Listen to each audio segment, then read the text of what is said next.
Shalom, shalom. Bear with me 1 second.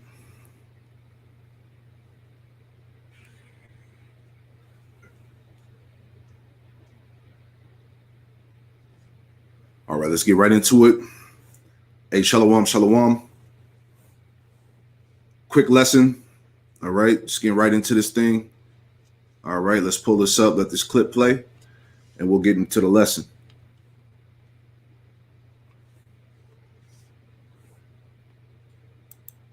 Working, and my job was substitute teaching with the county. I've been a nurse for 22 years, and I have recently been affected by the COVID-19 pandemic. I had to work on what I went through, and I have not worked yet. It's been a few months. Tanya Hughes and Holly Howerton are like many Americans who are looking for work as the U.S. economy opens back up and recovers from the coronavirus pandemic.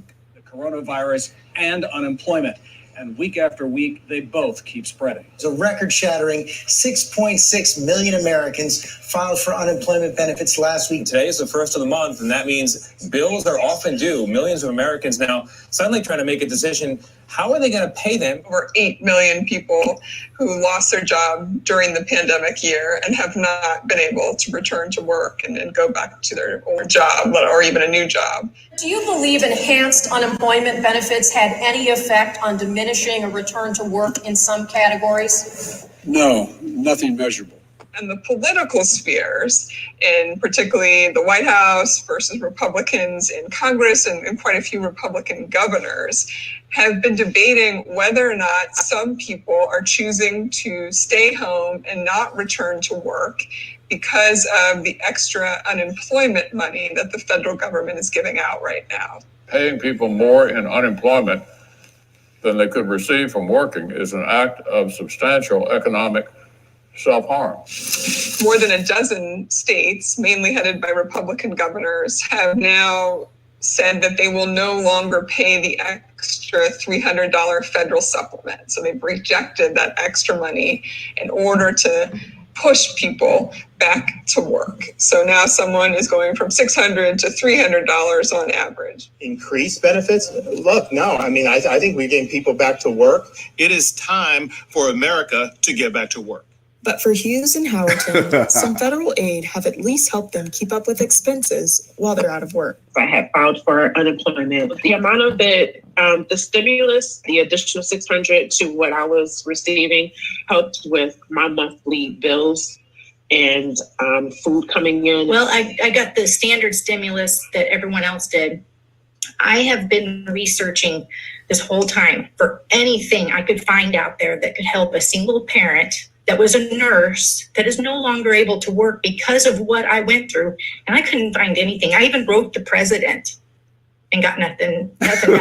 I know I have to work, and that's the only thing that, I'm good at.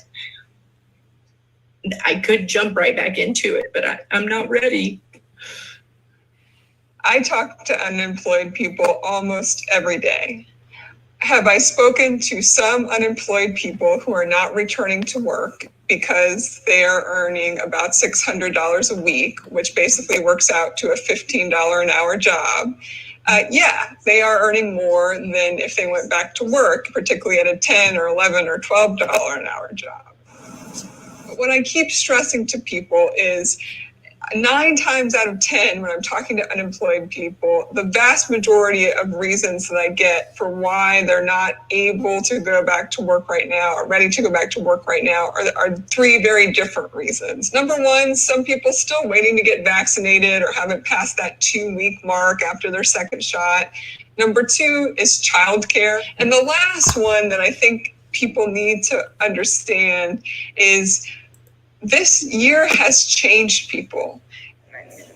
The other one was like 93. Yes, there's lots of job openings, but people don't necessarily want to race back to the job they had before. It did help me to reevaluate before COVID had actually set in. I was working with Amazon and I was doing Uber driving and Postmating, but I would like to move on into other things of interest.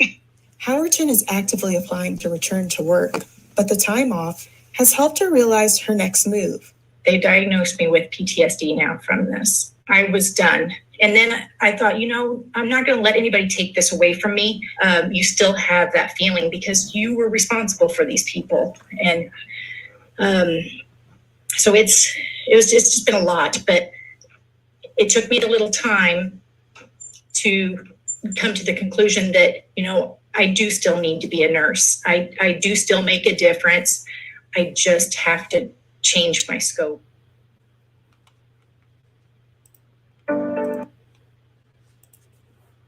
All right, let's pull this up real fast.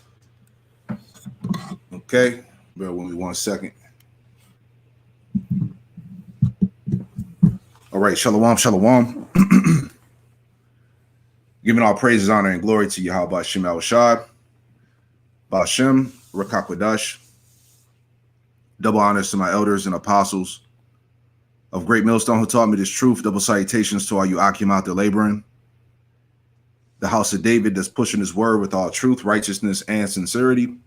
Hey, shalom to you, brothers. All right, so I'm back at you with another quick lesson through the Holy Spirit.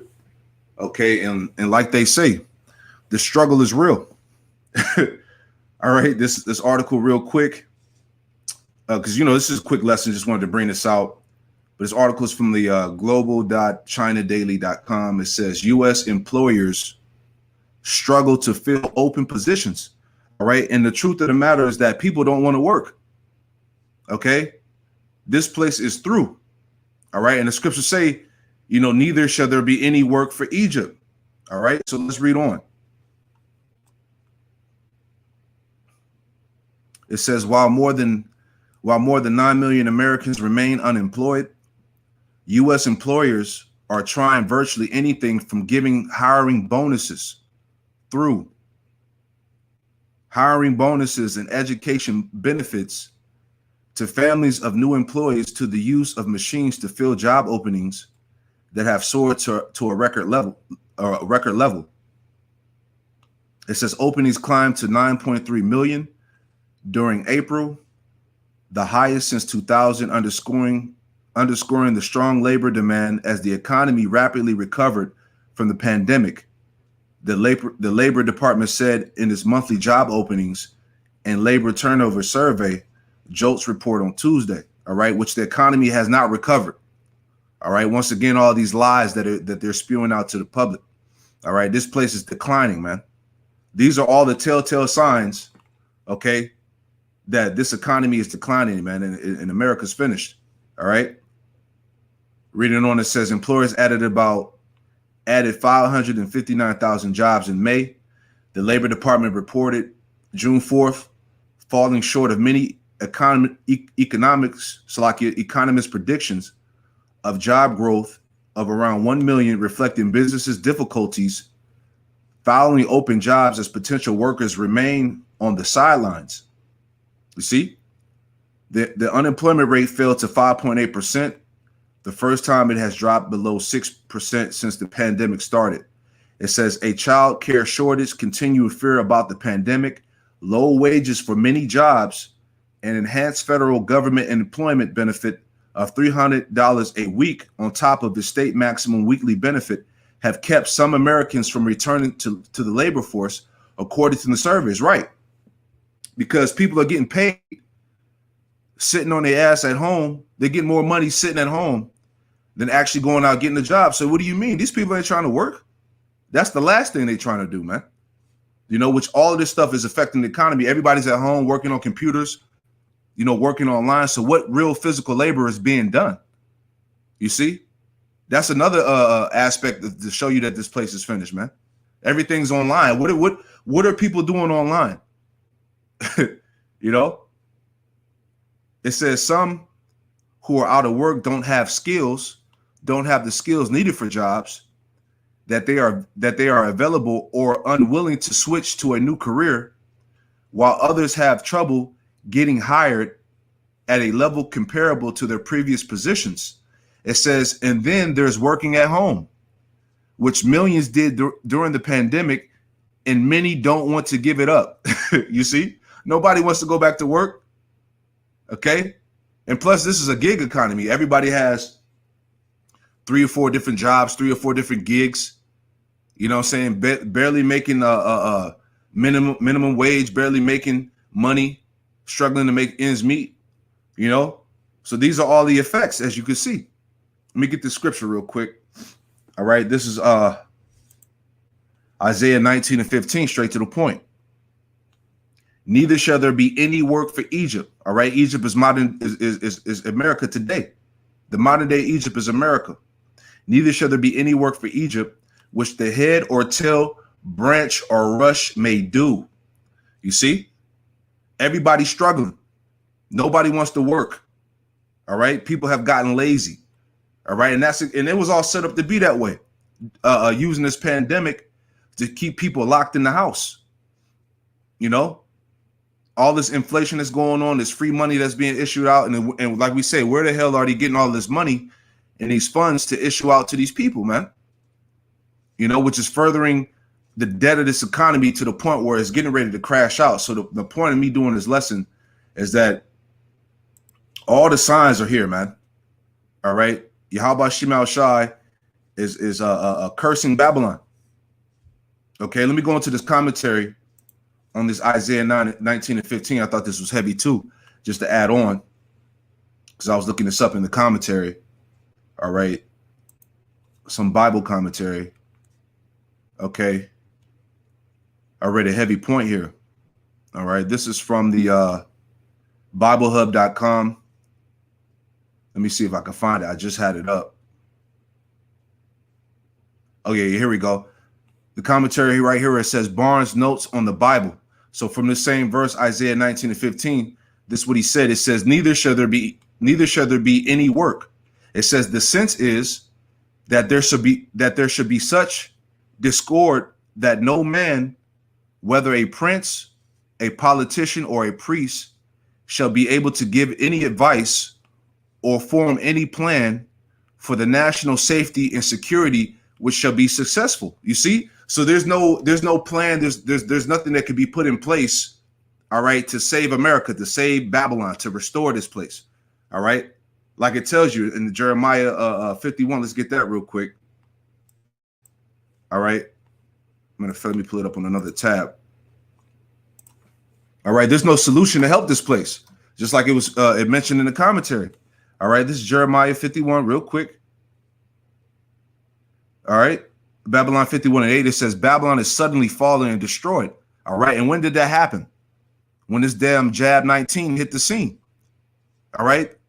That destroyed America, man. Destroyed all the small businesses. It destroyed the workforce, etc.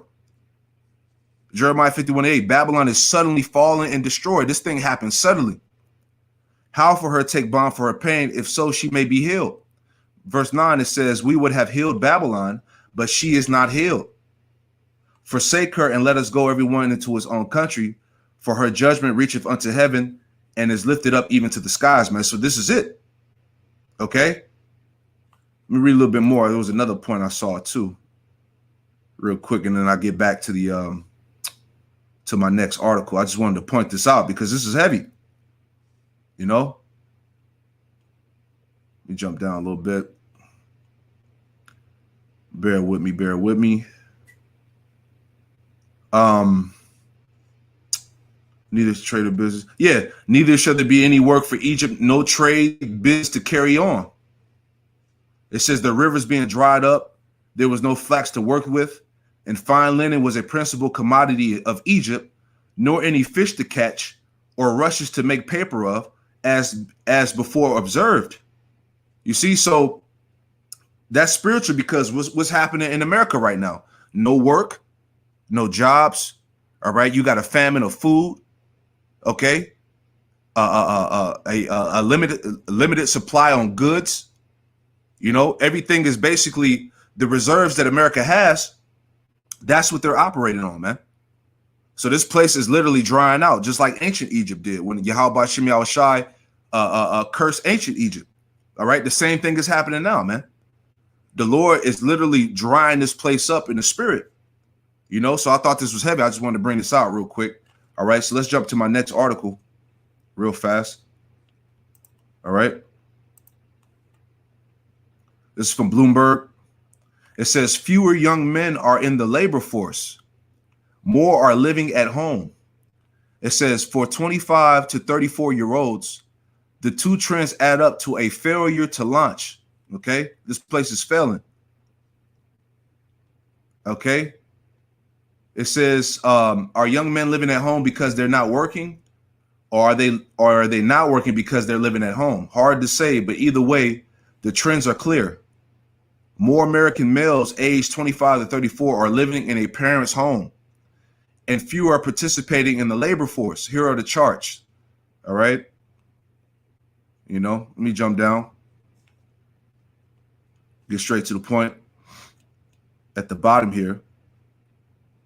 All right. And I'll post these articles in the description box.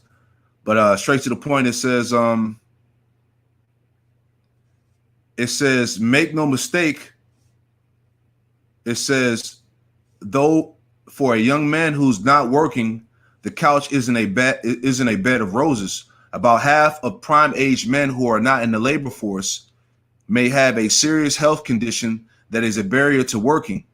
The late Princeton economist Alan Kruger wrote in the Brookings paper on economic activity in 2017. It says, added, Kruger, quote, nearly half of prime aged men who are not in the labor force take pain medication on any given day. In nearly 2/3 of these cases, they take prescription pain medication, right? So people are just finished out here, man. All right. People are drugged up, you know, depressed, you know, out of work, you know. The Lord is truly smiting this place, man. Let me get this real fast. All right. This is Ecclesiastes chapter 12, verse 3, and it reads, it says, in the day when the keepers of the house shall tremble. Who are the keepers of the house? All right, these economists, you know, these people who watch over the economy, that make predictions about the economy. These are the keepers of the house. And it says shall tremble. And the reason why they're trembling is because they see that this place is on its way out. All right. They see the decline of America, man. All right. It says, and the strong men shall bow themselves and the grinders cease. Okay. That's the workers. There's no work. People don't want to work. The grinders cease because they are few. And those that look out of the windows be darkened. Yeah, going back to what? The lack of jobs, man. All right. Yahweh Shem Yahushua killing the mirth of the land. All right. Ecclesiastes 12 and 4. It says, and the door shall be shut in the streets when the sound of grinding is low. Okay. The sound of grinding is low in America, man. All right. 9 million plus out of jobs, don't want to work, you know. And he shall rise up at the voice of the bird, and the daughters and all the daughters of music shall be brought low. All right. Yeah. Because music today is trash, man, you know. But anyway, moving on. Let me get that one in Isaiah real quick. You see? Isaiah 24, verse 10, and it reads, it says, the city of confusion is broken down. All right. That's America. Babal, confusion. The city of confusion is broken down, man. Unemployment is skyrocketing, man. Nobody wants to work. All right. Yeah, they're raising, I believe they're raising unemployment or whatever, but that still doesn't play a factor. This place is still finished. All right. The fact that they're giving hiring bonuses says a lot, man. Okay. When have they started doing that? You see? Isaiah 24 and 10, the city of confusion is broken down. Every aspect of this place, economically, morally, you know, everything about this place is being broken down. Okay. I'm just looking up this word confusion. Okay. Formlessness, confusion, unreality, emptiness. That which is empty or unreal, wasteland, wilderness, a place of chaos. That's exactly what America is, man. Nothing but confusion and chaos. It says a worthless thing, in vain, confusion, empty place, without form, nothing thing of, vain, vanity. You see that? So going back, okay. Isaiah 24:10, the city of confusion is broken down. Every house is shut up, that no man may come in. There's a crying and whining in the streets. All joy is dark, and the mirth of the land is gone. And the city is left in desolation, and the gate is smitten with destruction, man. So as you see, Yahweh Shem Shai is smiting Babylon, man. All right. Let me get one more scripture, man. I believe it's in Habakkuk. Like I said, this is just a quick lesson. Just want to put this out there real quick. All right. Habakkuk 2 and let's see. Yeah, Habakkuk 2:13, and it reads, "Behold, is it not of the Lord Yahweh Shem Shai of hosts, that the people shall labor in the very fire, and the people shall worry themselves for very vanity?" Yeah, because all at the end of the day, it's all vanity. You know, there's no bouncing this place back. You know, there's no getting this place back to where it was. All right, it's all vanity, because eventually this place is going to be consumed with fire. All right, which is going to come from the missiles, man. And when the Lord comes back to bring judgment on this place, man. So my point, all right, the struggle is real. The struggle is real. You know, it's going to get worse. There's no work in Egypt. You know, as we continue on, you're going to see it's going to be more stories coming up like this, man. You know, but I just want to bring this out. I pray this quick lesson was edifying, man. I'm going to say, call Halayim Yahweh Shem Shai. Hey, double honors to my elders and apostles of Great Millstone who taught me this truth. And double salutations to all you Akim out there laboring. Hey, shalom.